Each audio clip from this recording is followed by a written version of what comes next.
An unbalanced ecosystem equals less global employment, less food production, warped hydraulic cycles and infected water, degradation of capital, and annihilation of a healthy economy, and extinct species of animals and plants that contribute to the diversity and value of the planet.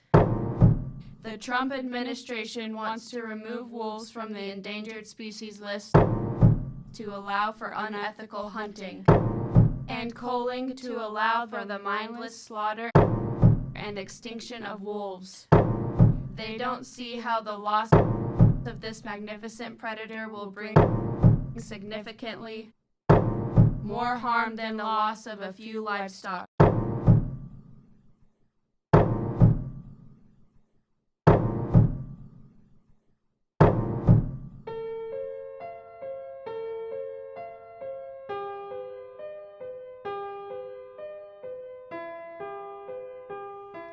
We humans only see the surface.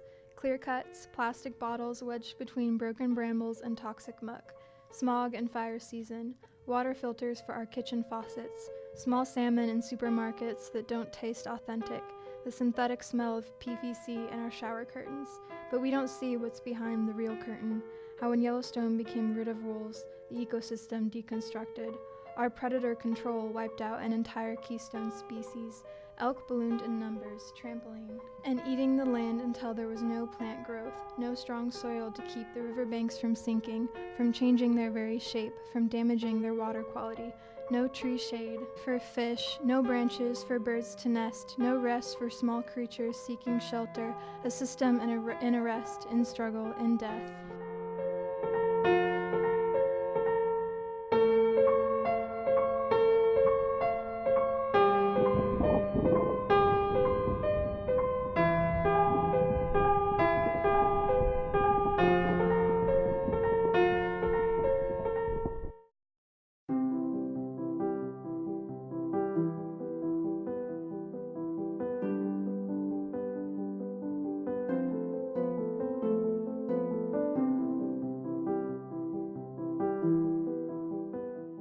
We don't see how, when the wolves were reintroduced, the land revived itself, righted itself to a natural balance and survived, giving forth sustenance and beauty, billowing grasses, plant dwellings for insects, insects food for birds, their songs echoing along riverbanks for the mass of fish squirming in the streams, for the canine mouths thirstily lapping, for the otters remapping the river's flow, for the elk finding solace within the woods, numbers reduced to a natural populace, allowing the trees to reach higher, fuller, brighter, stronger.